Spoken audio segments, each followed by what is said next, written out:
Hello everyone, সকলোকে মন্দিতা স্লাইভলৈ স্বাগতম জনাইছো। আজি আমি গহপুৰৰ পৰা ইটানগৰ গৈ থাকোঁতে ক'ত সোমালো আৰু কি কৰিলো আপোনালোকে চাবচোন। আৰু যদি মোৰ এই ভিডিঅ'টো ভাল লাগে আপোনালোকে প্লিজ লাইক কৰিব আৰু কমেন্ট কৰিব। আৰু যদি আপোনালোকে মোৰ চেনেলটো সাবস্ক্ৰাইব কৰা নাই প্লিজ সাবস্ক্ৰাইব কৰিব। এয়া আহকচোন চাওঁ আমি ক'ত গৈছো। গহপুৰৰ পৰা ইটানগৰ গৈ থাকোঁতে একদম হাইৱে কাষতে এই নদীখন আছে। এইখন হলঙি নদী বুলি কোৱা হয়। আপোনাৰ এইটো হৈছে আপোনাৰ অৰুণাচল পাহাৰ। এতিয়া নদীখন একদম শুকাই আছে, পানী অলপহে আছে। আৰু এতিয়া ধুনীয়াকৈ এইটো পিকনিক স্পট হৈ আছে। নতুন বছৰৰ পিকনিক খাবলৈ ধুনীয়া এটা জেগা। চাওকচোন মই গোটেই পৰিৱেশটো এবাৰ আপোনালোকক অলপ দেখুৱাই দিওঁ।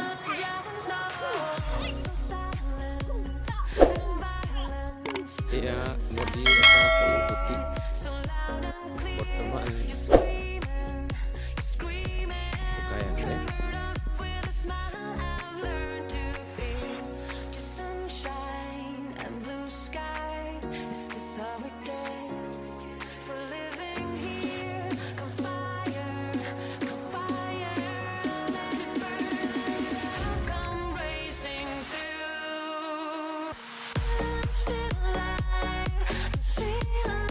বেটা ভাল লাগিছে নে? আমি অকণমান অলপ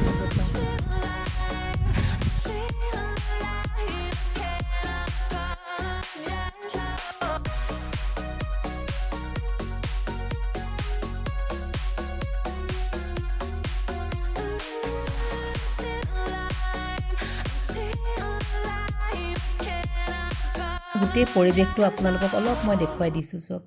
এতিয়া পানীবিলাক শুকাই আছে। এয়াই হৈছে পাহাৰটো কাষতে। আমাৰ এই বেটাই ফটো মাৰিবৰ কাৰণে ৰেডি হৈ আছে দেই।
আমি খাবৰ কাৰণে ষ্টিম ভিউ ৰিজৰ্টত সোমাম আৰু ইয়াৰ পৰা আপোনাৰ ইটানগৰখনলৈ 10 মিনিটমান সময় লাগে। ইয়াৰ মই বাহিৰৰ পৰিৱেশটো আপোনাক অলপ দেখুৱাই দিম। বৰ ধুনীয়া একদম পাহাৰ, আগফালে ফ্ৰণ্টত একদম পাহাৰ আছে, চব চাৰিওফালে পাহাৰ।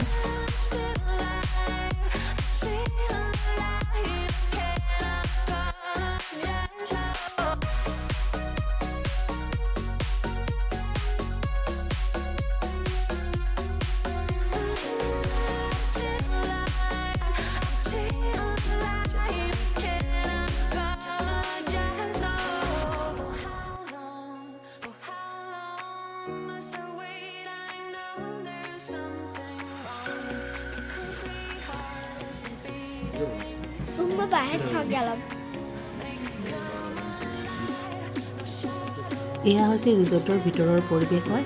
আমাৰ আকৌ বেটাই বাহিৰতে খাম বুলি কৈছে, সেইকাৰণে আমি বাহিৰতে খাবলৈ লৈ লৈছোঁ। এয়া মই আপোনালোকক অলপ ভিতৰৰ পৰিৱেশটো দেখুৱাই দিম। ইয়াত ধুনীয়া হলো আছে, ইয়াত ডান্স কৰিব পৰা ঠাইও আছে।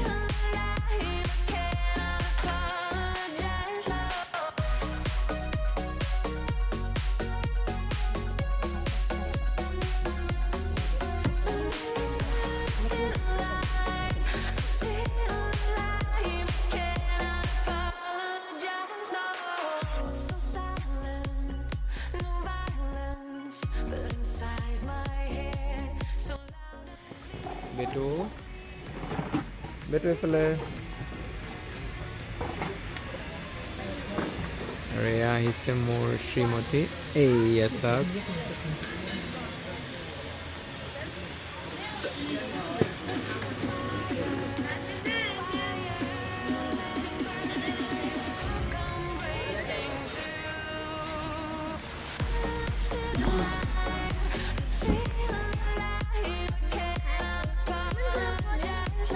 থাকিব হত এয়া আমার খানা আহি গৈছে আমার বেটার ফেভারিট খানা chowmein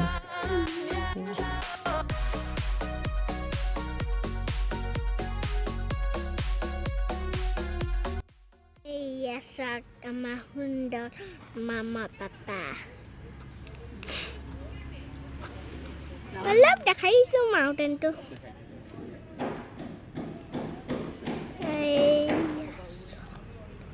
Light kalau dunia kayak hisi aru dekai ni.